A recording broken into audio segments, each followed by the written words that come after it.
para tudo que você está fazendo, pois André Mendonça se manifestou referente ao uso da tornozeleira eletrônica do caso do Lulinha e deixou todo o entorno do presidente Lula em desespero, após o mandato secreto de busca e apreensão ter sido realizado pela Polícia Federal.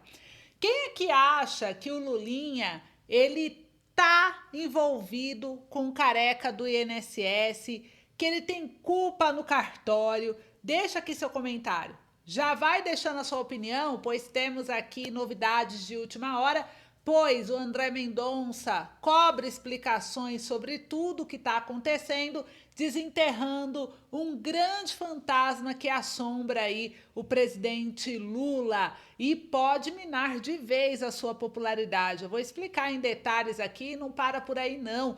Em meio a todas essas polêmicas sobre as fraudes do INSS e do Banco Master, uma delação premiada está prestes a acontecer e pode de vez acabar com as chances aí de reeleição do presidente Lula. E mais, muita gente grande vai rodar. Já se prepara e com isso todo o entorno aí do Lula já tá apavorado e eu vou mostrar aqui nesse vídeo, tá? Deixa eu falar uma coisa importante aqui antes de continuar. Talvez esse seja um dos últimos vídeos desse canal que apareça aí para você. Então, se você quer continuar vendo esse tipo de conteúdo, precisa se inscrever aqui no canal e ativar o sininho de notificação já agora. Já faça isso agora para você não esquecer, porque as métricas das plataformas mudaram. Então, se você não se inscreve ou se você esquece de se inscrever, o YouTube pode entender que não é interessante para você e você nunca mais vê vídeos desse canal, tá bom? Eu sou a Ana Paula.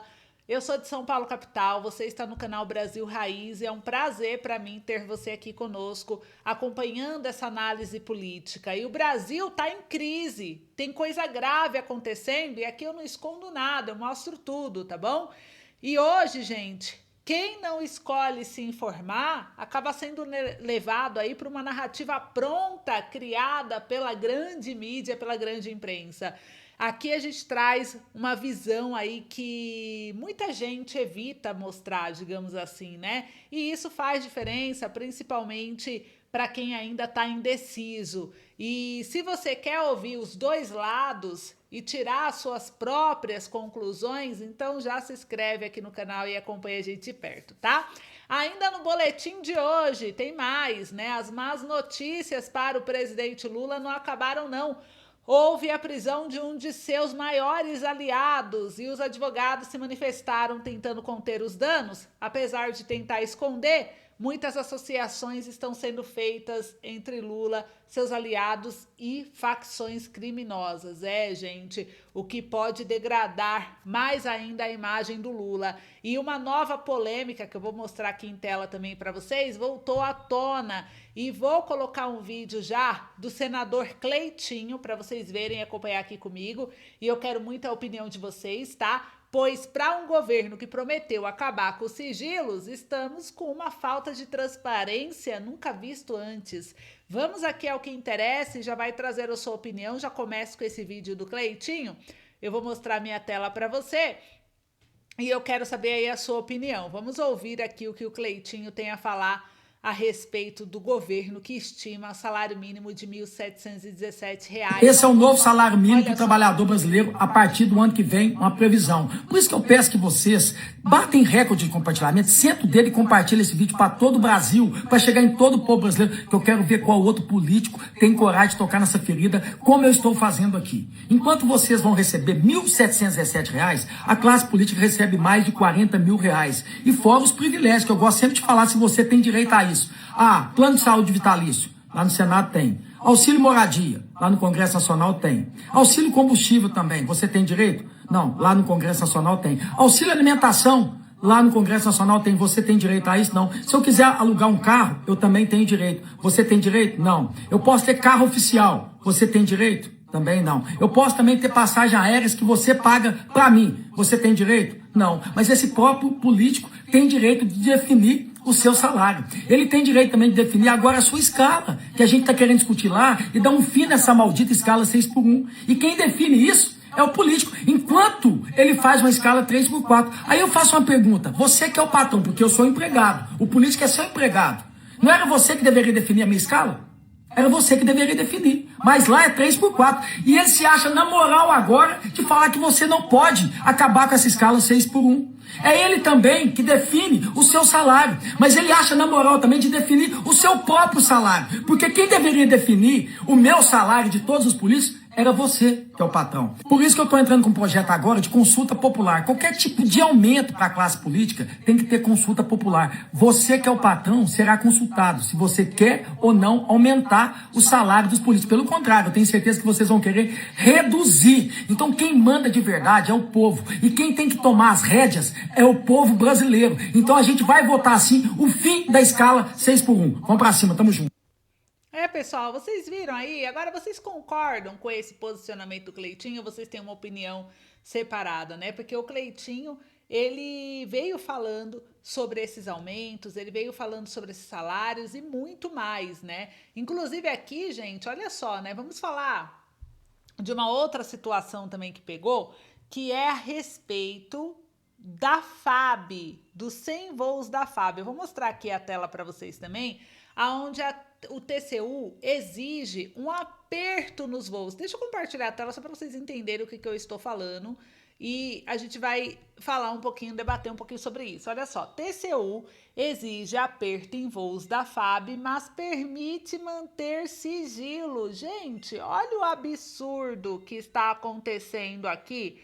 E eu quero muito ouvir a opinião de vocês, saber a opinião de vocês, se vocês concordam com isso que está acontecendo. Porque é desesperador ver um tipo de conteúdo desse. Por isso que eu coloquei logo no começo aqui do vídeo, que eu falei o seguinte, né? Um governo que falava tanto em sigilo, agora coloca sigilo em tudo. Cadê a transparência que o Lula falou que precisava ter, né? Então a gente não está vendo isso acontecer dentro do governo. O TCU exige aperto em voos da FAB.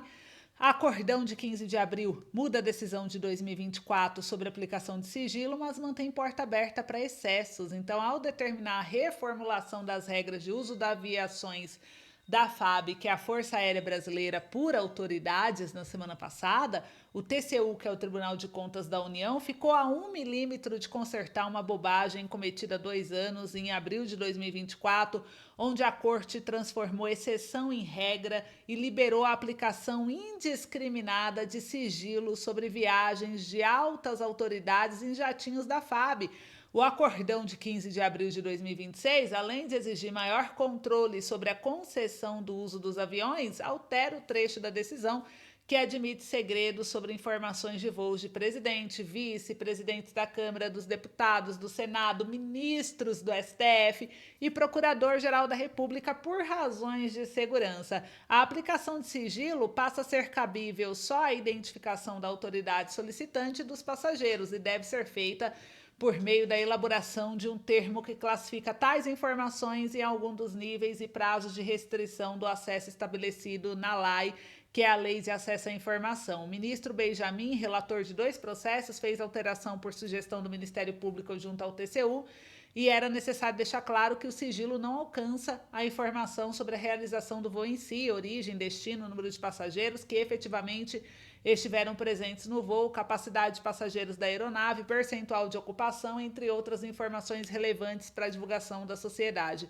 tendo em vista o princípio da publicidade. A atualização do Acordão 2024 tem efeito semelhante a de usar um guardanapo desses de boteco para limpar a mesa, até melhora a situação, mas o grosso continua ali. Então, definir mais especificamente quais informações sobre voos de alta autoridades podem ser sigilosas é positivo, considerando que a redação original dava margem à ocultação de tudo, mas mantém o problema central da decisão reformada. Subestima-se a relevância da sociedade saber, em tempo adequado, a identificação da autoridade solicitante da viagem das pessoas que estão junto, especialmente em épocas de voos com companhias duvidosas. Permanece a leitura parcial e equivocada das possibilidades de imposição de sigilo, favorecendo que essas informações fiquem longe dos olhos do público por 5 anos ou mais. E o ideal seria que o TCU determinasse que o sigilo só é admissível até o momento da realização da viagem, só quando a publicidade pode, em ocasiões específicas e minimamente concretas, criar risco à segurança da alta autoridade. A divulgação nesses casos deve ser obrigatória logo depois do cumprimento do itinerário, e se a viagem for motivada por compromisso oficial, deve ser concomitante à concessão da autorização. São condições em perfeita conformidade com a Lei, né, Geral de Informação, e que fazem o devido balanceamento entre a necessidade de restrição de divulgação de informações e os benefícios coletivos da transparência. O impacto da bem-vinda exigência do tribunal por regras mais estritas para os voos e melhor gestão documental dos seus registros acaba severamente prejudicado com a manutenção de um entendimento amplo demais sobre as hipóteses aceitáveis de sigilo. E o monitoramento pela sociedade do cumprimento do acordão e da conveniência do uso de aviões da FAB é uma grande aliado do próprio órgão em sua tarefa de fiscalizar os gastos públicos. Então tá aqui essa matéria que chama aí muito a nossa atenção, e eu queria saber a sua opinião, né? Fazer até uma comparação com uma situação, gente. Vamos comparar aqui, nesses sigilos da FAB, com a questão dos sigilos do Yanomamis e a situação atual dos Yanomamis, né? Além da situação envolvendo esses voos aqui, vocês estão vendo na matéria, né? Da Força Aérea Brasileira, onde hoje não existe transparência sobre quem utiliza e com qual finalidade. É importante lembrar que o governo do atual Luiz Inácio Lula da Silva construiu grande parte do seu discurso criticando a gestão do Bolsonaro sobre alguns sigilos impostos na época de sua gestão, em especial pela crise humanitária nas terras dos Yanomami. Vocês se lembram disso? Na época, a desnutrição, as doenças, o abandono foram amplamente divulgados. Claro que a imprensa nunca ia perder essa oportunidade, né? E usados como símbolo de falha na condução do país para poder acusar a gestão do Bolsonaro. No entanto, após assumir o governo, diante da complexidade aí do problema e da dificuldade em apresentar resultados rápidos, né? O que a gente viu acontecer? Houve mudanças na forma como essas informações passaram a ser divulgadas. Dados que antes eram atualizados com frequência, né, como boletim sobre morte, doenças, indicadores de saúde, deixaram simplesmente de ser publicados regularmente. Olha isso, né? Com suspensão de relatório, gente, e menor transparência sobre a evolução da situação do território. O resultado é um cenário preocupante porque a crise não desapareceu, os desafios continuam, mas o nível de informação disponível diminuiu.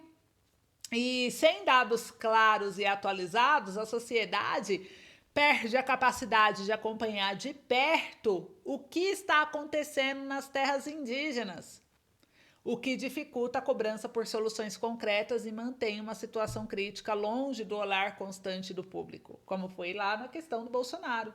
Os voos da FAB, e a gente vê o sumiço das informações nas terras dos Yanomamis, são apenas 2 pequenos exemplos que eu trago para vocês aqui, de temas de extrema importância que são ignorados tanto pelo governo e também pela mídia, porque eu não estou vendo isso exposto em nenhum lugar. Vocês estão vendo? Alguém está acompanhando? Está vendo os noticiários, as mídias tradicionais trazerem isso com veemência? E aí, gente, a gente fala, né? Não podemos deixar esses temas serem esquecidos. Por isso, novamente, eu peço para você que está aqui nos acompanhando, se inscrever no canal se ainda não é inscrito, pois aqui não deixaremos passar nada, né? E vamos expor com frequência temas como esses que são abandonados, inclusive pela grande mídia. O que vocês acham? Comenta aí para mim. Enquanto vocês comentam, eu vou trazer aqui agora um amigo de Lula sob pressão. Lembra do caso da Choquei? Vou trazer aqui para vocês o detalhe, deixa eu compartilhar aqui. Olha só o que saiu aqui da matéria. Choquei rompe silêncio após prisão de dono por envolvimento em esquema bilionário. Gente, só para vocês entenderem aqui um pouquinho, Rafael Souza Oliveira foi preso pela Polícia Federal após a Operação Narcofluxo. Aí, óbvio que o ministro da Justiça já pediu para soltar, né? Mas e por que pediu para eu soltar? Olha que interessante, né? Quando é envolvido com a esquerda, vocês percebem uma agilidade, uma correria, uma necessidade para soltar, né, esse pessoal que é preso. Aqui no caso, ó, o Rafael ele foi preso, mas já pediram a soltura deles. E ele foi preso pela Operação Narcofluxo, que investiga movimentações até 1,6 bilhões. A página popular nas redes sociais Choquei publicou sua primeira nota após a prisão do Rafael Souza Oliveira, dono do perfil, por envolvimento em um esquema de transações ilegais e que pode ter movimentado até 1,6 bilhões de reais. Ele está no Complexo Prisional Policial Penal Daniela Cruvinel, que faz parte do Complexo Prisional de Aparecida de Goiânia. O influenciador foi preso em meio aos desdobramentos da Operação Narcofluxo, que resultou também na detenção dos artistas MC Ryans, SP e Pose do Rodo. O paulistano, inclusive, é apontado como líder do esquema investigado pela Polícia Federal e no comunicado, os advogados de defesa do Rafael afirmaram que a página Choquei nunca manteve qualquer vínculo com a organização criminosa, tampouco prestou serviços com finalidade diversa daquela inerente à sua atividade econômica lícita, consistente em publicidade, marketing digital, nos termos da legislação aplicável. Então, sobre o envolvimento com os artistas, a página afirma que as relações profissionais existentes limitaram-se à prestação de serviço publicitário regularmente contratado, vinculado à divulgação de seus trabalhos artísticos, musicais, de suas atividades como influenciadores digitais, tal como ocorre e sempre ocorreu com diversos outros artistas, influenciadores e marcas atendidos ao longo de sua trajetória no mercado. Então, eles correram para publicar isso daqui, né? E eu queria saber aí de vocês a sua opinião, o que vocês sentiram em relação a isso, porque a Choquei rompeu o silêncio após a prisão do dono por envolvimento nesse esquema bilionário, né? Várias páginas mostraram que ele e Lula trocaram várias emojis, né, em redes sociais, ele com a Janja, enfim. Então foi ligado aqui à esquerda o dono dessa página e agora, por coincidência, a justiça fala para soltar ele. Ué, mas os presos do 8 de janeiro ficaram presos até o julgamento. Por que quando é ligado à esquerda alguma coisa tem que ser solto logo, né? Prendeu preventivo, mas aí pode soltar. E falando em prisão, olha só que interessante, ex-presidente do BRB vai fazer delação, tá? Ele vai fazer delação premiada e eu vou mostrar aqui a página agora para vocês do Instagram, aonde a Jovem Pan trouxe essa informação pra gente. Então aqui a gente consegue ver pela Jovem Pan, como vocês estão vendo em tela. Vamos ver um trechinho do vídeo da matéria. E fez isso hoje, inclusive daqui a um pouquinho deve entrar ali no processo, formalizando essa troca, né? Porque com esse julgamento, em meio a esse julgamento de agora, na segunda turma, que indica que deve decidir pela manutenção da prisão preventiva dele, ele fez essa troca na defesa. Então sai um advogado, que é o Dr. Kleber Lopes, que não tinha nenhuma intenção de fechar um acordo de colaboração premiada, embora ele entendesse que essa prisão preventiva de Paulo Henrique Costa foi numa tentativa para forçar uma delação premiada, e troca por uma banca que tem experiências em delações premiadas. Inclusive, ele tomou a mesma decisão que Daniel Vorcaro tomou quando ele foi preso preventivamente, porque a decisão da prisão de Daniel Vorcaro também foi colocada para referendo na segunda turma. E aí, quando o Daniel Vorcaro viu ali que a segunda turma estava decidindo pela manutenção da prisão dele, ele também fez essa troca na defesa. Ele tirou um advogado, uma banca que também não tinha intenção de fechar um acordo de delação premiada, e contratou um advogado que tem experiências em delações premiadas. Então, esse mesmo caminho é o caminho que está sendo tomado por Paulo Henrique Costa. Então, quem sai é o advogado Kleber Lopes, e quem entra, Thiago, são os advogados Eugênio Aragão e também Davi Tangirino. Inclusive, o Eugênio Aragão, ele já foi advogado da campanha do presidente Lula, da última campanha. Ele foi por um tempinho ministro da Justiça da ex-presidente Dilma Rousseff, lá em 2016. Outra questão que pega também nessa troca, porque o então advogado de Paulo Henrique Costa, Dr. Kleber Lopes, ele já atuou em alguns processos como advogado de Ibanez Rocha. Então havia também, numa eventual delação premiada do ex-presidente BRB, ele eventualmente, se houver uma delação premiada, ele vai, né, obviamente ali citar o nome de Ibanez Rocha. Então poderia também haver um conflito de interesse se continuasse com essa mesma defesa, que é de Kleber Lopes, que também já atuou como advogado de Ibanez Rocha, ex-governador aqui do Distrito Federal. Então uma notícia nova hoje, essa troca na defesa, e sim, indicando aí a possibilidade de o ex-presidente do BRB fechar um acordo de delação premiada. Pessoal, comentem aí o que vocês acharam sobre essa situação, hein? Vocês concordam com delação, não concordam? Enquanto isso, olha só o que a gente encerra o nosso boletim aqui, falando do Mendonça, né? O Mendonça, ele pede à Procuradoria-Geral da República um parecer sobre a tornozeleira da amiga de Lulinha. O pedido envolve Roberto e outros 15 investigados em apuração sobre descontos ilegais em benefícios do INSS. Então, o ministro André Mendonça do STF pediu à Procuradoria-Geral da República que se manifeste sobre a manutenção da tornozeleira. Gente, se ela é investigada, como que não pode ter tornozeleira, né? Ela é amiga do filho do Lula. Está sendo investigada no inquérito das fraudes bilionárias do INSS. A informação foi publicada inicialmente pelo portal Metrópolis, foi confirmada pelo CNN.